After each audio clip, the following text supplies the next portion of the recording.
Happy Thursday. I was about to say Wednesday. Happy Thursday. Welcome to the John McEntyre Money Show live prime time. I'm John McEntyre, and today is Thursday, October 24th, 2024, 10/24/24. And we have a quick show to do this evening. I actually had someone to ask about reasons why a home value would decrease because this time of the year, real estate doesn't stop. It slows down certain times of the year, but it doesn't stop. And the serious sellers come out this time of the year, and some people have noticed, thinking that because the market is so, you know, in certain parts of the United States hot, that all areas of hot are hot, and they're wondering why their home value has decreased. And so there are a number of factors, and I'll cover those. But how we do it here. I share a few wallet wins that have come across the desk here, and then we'll get into that topic. The first one, a beneficial move. We consolidated all of our accounts. Um, Apparently, well, let me get it right. Newlywed couple consolidated their accounts. So yes, that is a wallet win. That's a big sign of showing, trust and um, commitment.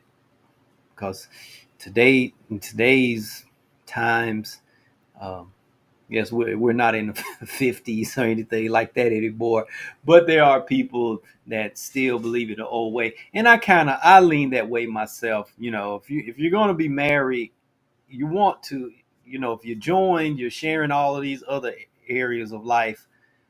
What's so different about finances? You know, you want this person to trust you and all of this, then why keep money separate? Now, I can understand having a separate account, this, that, and the other for a particular reason. We have that. We advise doing that. We've done shows on merging your money. Um, but to keep finances totally separate, where you have everything else, so joint, home ownership, things like that. Why keep the finances separate? And some people are saying, but it's because of, I don't want to get into a full show, but they're saying, for credit purposes and everything like this, just in case. Well, you kind of don't want to go into a marriage planning to get a divorce, you know. But that's for another show. We'll definitely cover that on another show. That is a good one. Consolidated bank accounts. Uh, we sold we sold an old car, um, and it gave us some extra money, and it's going to go into the Christmas fund. Yep, yep, big time wallet win. Old cars sitting around. I know they can be hard to let go, but it does benefit in the long run. And this one is another. Yeah, I've been getting a lot of people saying they've been doing save the change. It's sort of caught back fire again because of social media, especially TikTok. That's what I do like about TikTok. I don't spend a lot of time on there myself, but I do like that they're doing challenges on a constant basis, and they're um, rehashing old challenges. We're seeing how people are doing, how they're saving their change uh, in weird ways that they can save their change, and it's good. I mean, whatever works. You saving change. Hey, at the end, the ultimate outcome is you're saving change. You may decide to put it in these big bottles, or how many coffee cans. They've gone back to coffee cans. People that really love coffee, and they're buying their gourmet coffees in the cans, things like that. So they're using them to store money and change and everything. That's a good one. And another one that we practice is like at the store. When you buy making a purchase, and say for instance is $9.50, they ask, would you like to round it up to the next dollar and donate that?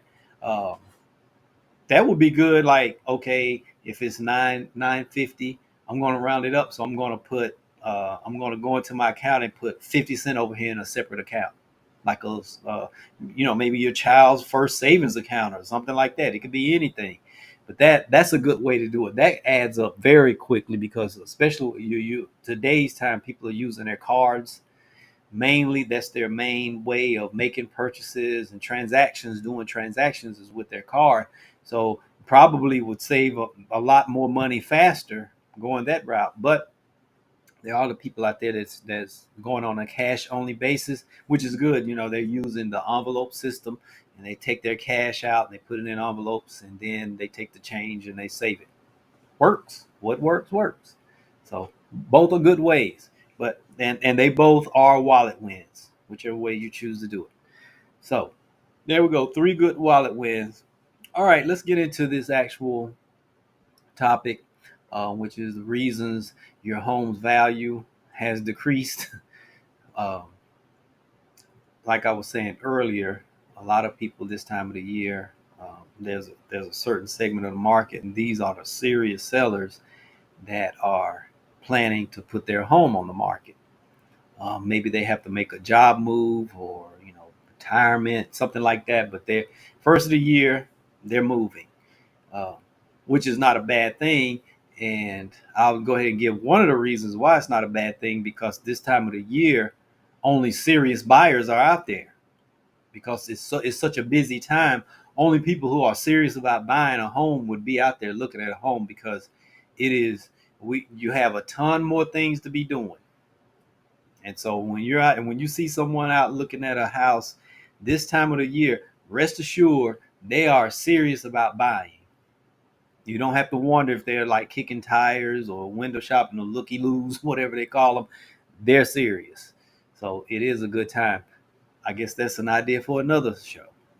Um, but so people are wanting to put their houses on the market, and some people are noticing in certain parts of the United States that home's value has decreased.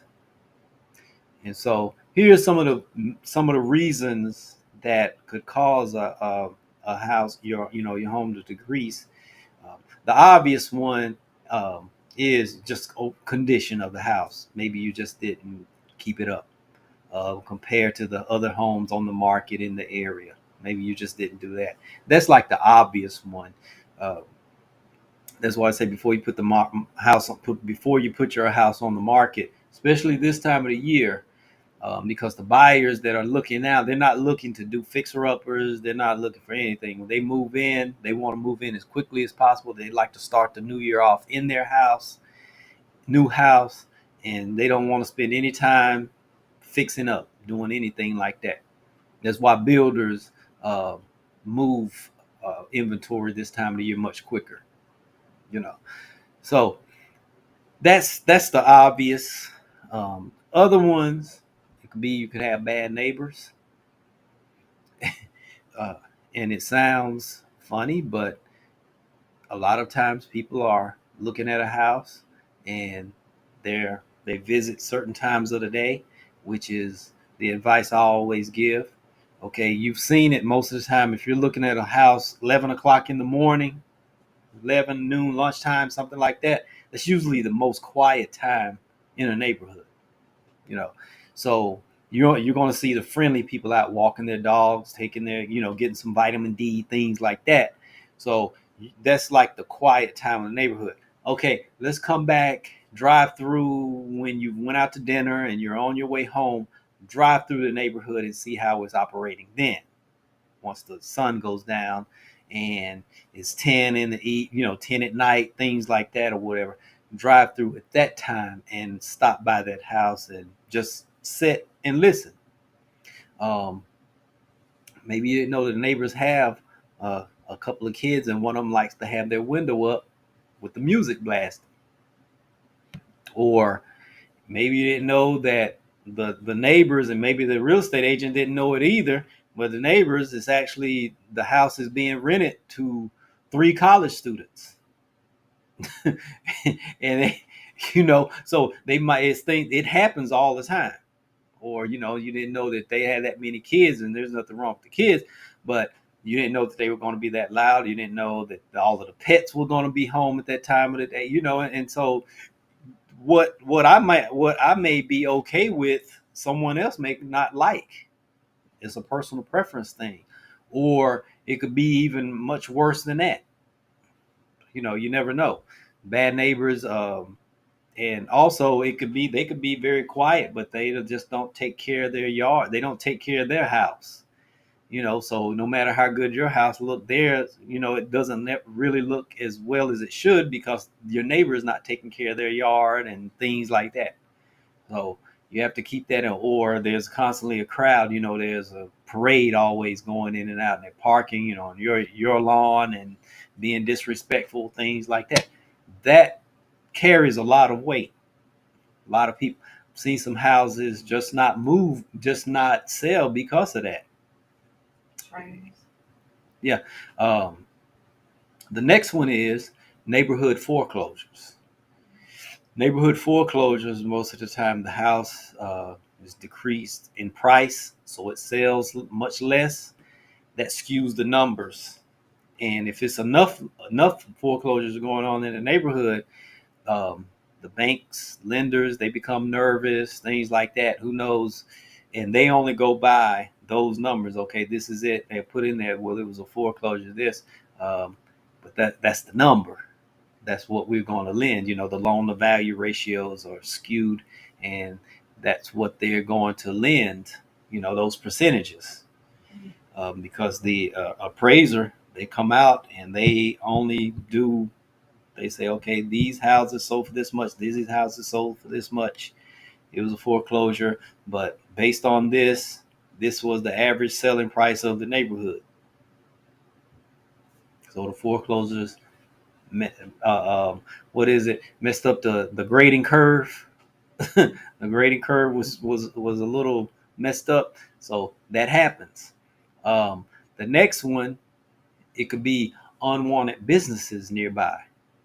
And I don't mean, like, I'm not going as far as to say strip clubs, things like that, or whatever. I'm just saying it could be like a new company, a plant or something has been opened up, a manufacturing company or something like that. That uh, it may cause waste, may cause a bad odor. I know there's a part in here in North Carolina in Charlotte Metro. Since Charlotte Metro has grown and expanded, there's a part that houses just have not been built in that area, well located, close to the highway and everything. The reason why houses haven't been built there, it was a paper plant. And if anyone has ever driven by or been near a paper plant, it is not the best smell in the world. Yes, it smells like rotten eggs, and I mean that's on a good day. Don't let and then in these areas, it might be rural areas. Don't let maybe an animal or something, hit or something, and that smell blends in with it. All kinds of stuff. That could be a big factor.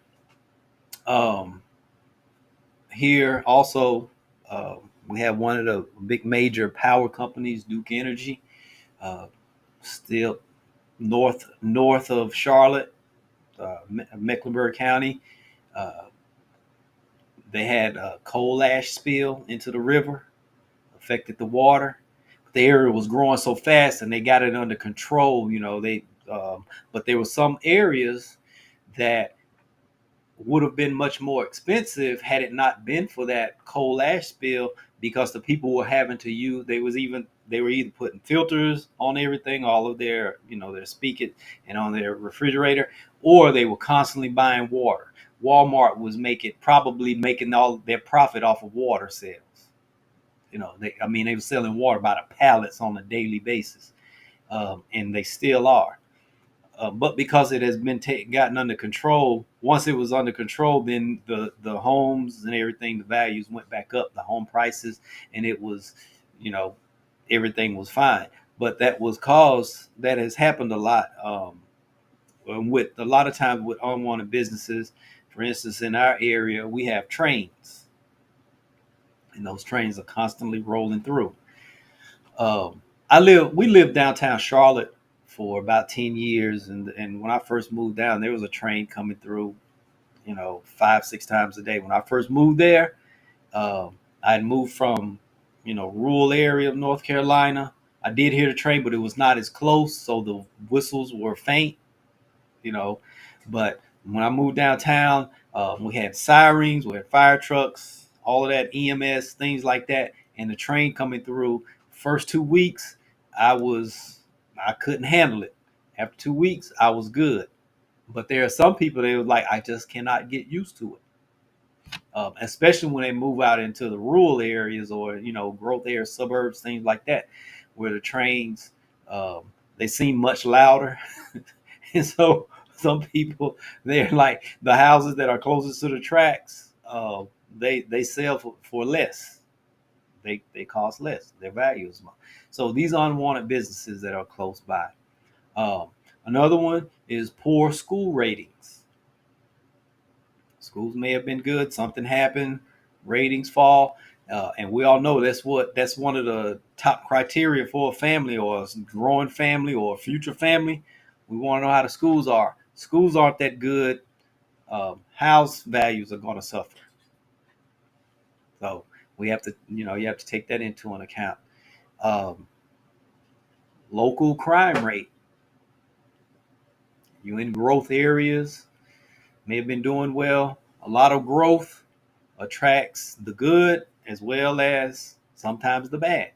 The crime rate kind of goes up, and if excuse me, and if police department, if they haven't like grown and put in programs to control that, then that can affect home values because no one wants to be living in a neighborhood that's constantly having break-ins, or they're walking out in the morning to get ready for work and their car glasses are broken out, things like that. So that crime rate thing has to be under control. Then the final one is just market conditions. You know, Rising interest rates, economic downturns, oversupply of homes in the area. That's just the basic economics of things. Sometimes markets they ebb and flow, and so that that has to be taken into an account. That that can hurt my value, because there's some people that took advantage of it, bought like us, for instance. We bought when during the recession, when things were cheaper. um, we bought into a highly desirable area during the recession. We didn't do it on purpose. It worked out that way, but it was very beneficial. And it was just an economic downturn. That turned into a recession. It was real bad on real estate. Um, and so a lot of people that some of us we have conversations and it was like, yeah, some of us that we moved at the right time, everything was good. Then some people they wouldn't make the move, and then by the time they did move in, the prices had skyrocketed, and they were basically priced out of the market. So it went from um, cheap and extremely affordable to like overvalued big time, like overnight, like one of the fastest booms in the nation. This the particular area of Charlotte, and then now Charlotte's pretty much the surrounding area. To be affordable, you're gonna have to go 15, 20 miles outside of Charlotte, outside of city limits of Charlotte, and that's why the metro area is growing so fast. I use Charlotte because that's where we live, the Charlotte metro area, but that's the reason why it happened is because Charlotte recovered so quickly, and it was it's the second largest financial district.